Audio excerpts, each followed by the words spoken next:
Hey guys, what is up and welcome back to my channel. As you guys can tell from the title of today's video, I wanted to sit down and talk about all of the books that are coming out in 2019 that are at the very top of my list, or at least the ones that popped into my head right from the get-go when I was sitting down to make this list. We're gonna try to make this video as coherent as possible, but just as a disclaimer, I got about 2 hours of sleep last night and none of it was like consecutive, so I'd be up for a couple of hours, sleep for 20 minutes, up for an hour or two, sleep for a half an hour. So I'm very tired, so if this video is all over the place or I'm not very articulate, that is why. I am quite sleepy. I obviously do not have copies of these books. I'm going to be putting pictures of them here on the screen for you guys. I'm really excited to talk about a few of these. A couple of them I don't know a whole lot about because they are either third in a series, they are a new book by an author that I really love, and I'm trying to kind of like avoid spoilers for it. But I did want to sit down and talk to you guys about them, as well as in the down bar of this video, I will list all of these books on Goodreads so you guys can check them out, see if you want to add them to your TBR. A few of these are just like standalones or like first in a series, so it is a series that you can get into, but I'm going to go ahead and get started. So the first book that I actually want to talk about today is the third in a series and the book that I most recently read. I did just finish Legendary by Stephanie Garber, and I'm actually really looking forward to now to finale, or yeah, I think that's how you say it, finale. I'll obviously put a picture here for you guys. I'm really excited for this book because the first book I did enjoy. I think looking back on it now, I would have given it like a 3-star rating. The second one, I think I would have given 4.5 to 5 stars. I actually really enjoyed it and I was super shocked by that. It was a series that I was considering unhauling, but I did like the premise of the book, the second one at least, a lot more than I thought I did. Or than I thought I would.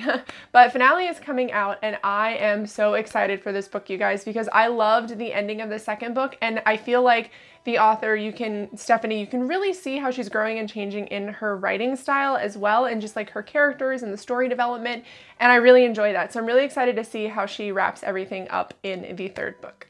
The next book I want to talk about today is On the Come Up by Angie Thomas. I have been trying to get my hands on an arc of this book, but not really too forcefully because I feel like it should go to Own Voices reviewers before anyone else, but I am really excited for this book. This is a book that I don't know a whole lot about, but I was so blown away by The Hate U Give. I truly, truly loved it. I think it's a book that a lot of people, especially if you are living in the United States, would really benefit from reading. And I do love Angie as a person. I think she is fantastic. I mean, the fact that she made all of her characters into Sims characters and plays them on Twitch is just amazing to me. I think that she's truly just a wonderful person, and I can't wait to get my hands on this book. Like I said, I'll leave all of the links down below so you guys can find them on Goodreads. I don't really know the date that this one's coming out, but I do believe it's in January, so I think it's probably about a week from now, if I remember right. I think it's like January 29th, so this is going to be a book that I need to pick up pretty much immediately the second it comes out. The next book I want to talk about is actually Rused by Cindy Pon. Want by Cindy Pon was one of my very favorite books that I read when I first started BookTube. It follows like a kind of dystopian, post-apocalyptic world. The atmosphere has kind of started to die down, and people who live outside of the more rich parts of town have to wear these like little rebreathers essentially so they're able to survive. But rich people have these like giant mechs, essentially like these suits that they can walk around in to protect them. And our main character, Jason, decides to kidnap the daughter of the man who runs the company that provides those to people, because there's a little bit of a scam going on. And I just really loved this book. I actually thought it was a graphic novel when I got it because the cover is so beautifully illustrated, as you guys can tell from the picture of the second one. It does have the same type of art style in it. But I'm really excited to read this because the ending of the first book had a really important cliffhanger to me, and a lot of characters weren't what they seemed to be, what I thought they were, and I really want to know, because one of my favorite characters in the book is one of our main female characters, and she, at the end of the first book, is very different from what I thought she's going to be, and I think I love her even more, so I'm really excited to see this book, hopefully from her perspective. I believe she is the girl on the cover of this book as well, so I think that'd be really awesome. I do love Jason, and I do love her, obviously, but she was my favorite, and I really want to just see where the book goes and, you know, kind of how they decide to keep going, how they wrap it up maybe. I don't know if there's going to be a third one or not, but I am so geeked to have this book in my hands. Now I'm going to be talking about Dark Dawn by J. Kristoff. The cover reveal for this book was today, so hopefully I will be able to find a picture of it. I am so excited. This is the UK version that I'm going to put up on the screen here for you guys, I believe, but I am so stoked to have this book. I have been waiting to read God's Grave because I loved Nevernight so much, but I knew that I had heard Dark Dawn was getting pushed back and I didn't want to be, you know, suffering, like waiting for the next book to come out. So I was really hesitant to read the second one, but I'm really excited to actually finally get to God's Grave this year and be able to pick up Dark Dawn and just kind of read them in succession. So what I'll probably do is read God's Grave a week or two before Dark Dawn comes out and then pick up Dark Dawn and finish off the series. I think there's only going to be 3. I could be wrong. Let me know if there is going to be a 4th one, but I'm really excited to get my hands on this because from what I've heard, there's a lot more representation than I thought there was going to be in it. A lot of characters that I thought were gone are actually back, and I don't know, I just really like Mia as a main character too. I feel like she's very brutal. I don't necessarily think she's particularly realistic or like relatable, but I do still enjoy her as a character. So I'm really excited to have my hands on this book as well.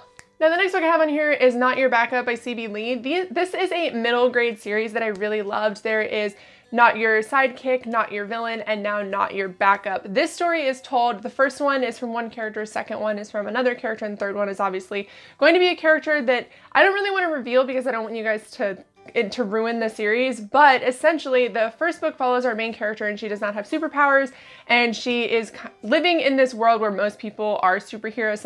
Most people have some kind of power they're able to help, and she kind of gets slotted as like a sidekick. But the reason why I really love this series is there's so much representation in it and it's so fun to read. I mean, it's obviously like a middle grade teen book, so I wouldn't say there's a whole lot of really good substance to it in a way. Like the story is very cut and dry, kind of like laid out for you, but it's still very enjoyable and very fun to read. It's also quite predictable, obviously, because it's written for a younger audience, but I think it's an important book that's being written for younger audiences because, like I said, there is an asexual character, there's a transgender character, our main character is gay as well. I really like all the representation in this. It does not feel forced at all. C.B. Lee writes this as an own voices book because she is both Asian and gay, and I just absolutely like fell head over heels in love with the first book and really, really love Not Your Villain as well. So I think this is a series that if you're looking for representation, especially if you have like middle schoolers or like freshmen in your life that you think need this kind of book, or even if you don't think they need and you'd like them to read something like this, I think this is a great series to start with because it is so enjoyable and because it has like the superhero aspect of it, I think it makes it, I don't want to say more digestible because I don't think it really needs to be something that's digested, but I think it's put in the story in a way that is not forced and it's very fluid, and I think a lot of people would enjoy the series. All right, now the last book I'm going to talk about is King of Scars by Leigh Bardugo. You guys, I am so excited for this book. I love Nikolai. Nikolai is my favorite character from the entire world, even over the Darkling. I do love the Darkling, but I think the older I get, I feel like the more drawn to Nikolai I am. He is just like a sassy pirate prince, and the way the Grisha trilogy ends for Nikolai was horrible to watch and see like what happens to him, and I'm really excited to see how she continues the series from his point of view. And a lot of people have been asking for this for a very long time, and she's been kind of hinting at it, and I'm glad we finally have it. I don't know if there's going to be more than one book. I would like to hope that there's going to be more than one book, but I'm just excited that we're gonna get this one. And I believe this comes out in January. I believe it actually comes out in a couple of days, so I'm gonna need to get to my local bookstore and try to order it through them so that I can have it on release day. But I'm so excited for this book, you guys. I know a lot of people are. I see this on a lot of people's like 2019 TBR. There's a lot of like subscription boxes going out for it, and while I don't like Six of Crows and Crooked Kingdom, like I don't like that duology, I do truly love the Grisha trilogy. It's definitely like a guilty pleasure trilogy for me, and the characters really speak to me. So I'm really excited to have my hands on this book as well. Like I cannot wait, you guys, like at all. Alright guys, so those are a few of the books that I'm really excited for the release of in 2019. Let me know down below if you have any of these on your TBR or on your list of books you can't wait to have, or if you have any interest in reading any of these books, let me know because I'd like to talk to you guys about them. But I hope you guys enjoyed this video. If you did, please give it a thumbs up and think about subscribing, and I will see you guys in my next video. Bye!